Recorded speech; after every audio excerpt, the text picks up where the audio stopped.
આજે આપણે બનાવીશું મેથી વટાણા અને પનીરનું શાક. તેના માટે મેં એક વાટકામાં કાજુ મગજતરીને લઈને બરાબર મિક્સરમાં પીસી દીધું છે. મેં અહીંયા 3 ટામેટાં લીધા હતા. પછી 1 વાટકો પનીર અમે ઘરે જ બનાવીએ છીએ. પછી 6 કાંદાની એટલે કે ડુંગળીની પેસ્ટ. હવે એક કઢાઈમાં તેલ મૂકીને પનીરને સાતરી લેવું. પનીર થોડું સતરાઈ ગયા પછી એક વાટકામાં કાઢી લેવું. પનીરને મેં બહુ બ્રાઉન નથી કર્યું. પછી એ જ કઢાઈમાં એ જ તેલમાં આદુ લસણની પેસ્ટ અને મરચાંની પેસ્ટ સાતરી લેવી. પેસ્ટ સતરાઈ ગયા પછી તેમાં ડુંગળીની પેસ્ટ પણ નાખી. ડુંગળીની પેસ્ટ સાતરવી જ્યાં સુધી તેનું પાણી બળી ના જાય.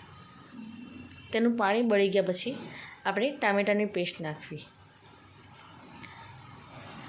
પછી તેમાં હળદર અને મરચું નાખવું જેથી કલર સારો આવે. અને મરચું આપણે ઓછું નાખવું કારણ કે આપણે લીલો મસાલો નાખ્યો છે. હવે તેમાં ધોયેલી મેથી બરાબર સાફ કરીને નાખવી.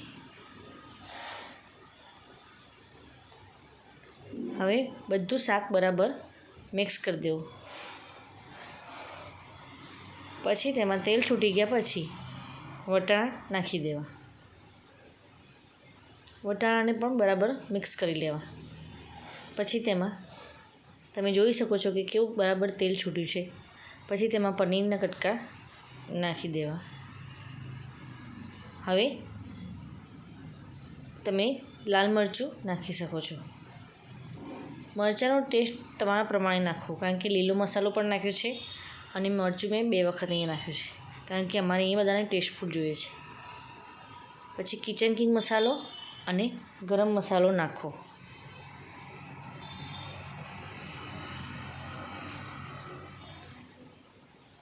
હવે બધું શાક બરાબર મિક્સ કરી લેવું.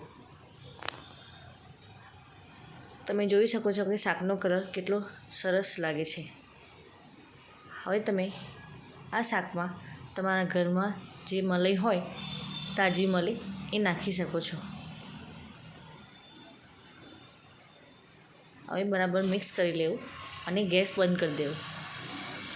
પછી અંદર પનીર છીણી દેવું. પનીર ઓપ્શનલ છે, તમારે નાખવું હોય તો નાખવાનું, નહીંતર સ્કીપ કરી શકો છો. હવે આ શાકને તમે રોટલી કે પરોઠા સાથે ખાઈ શકો છો.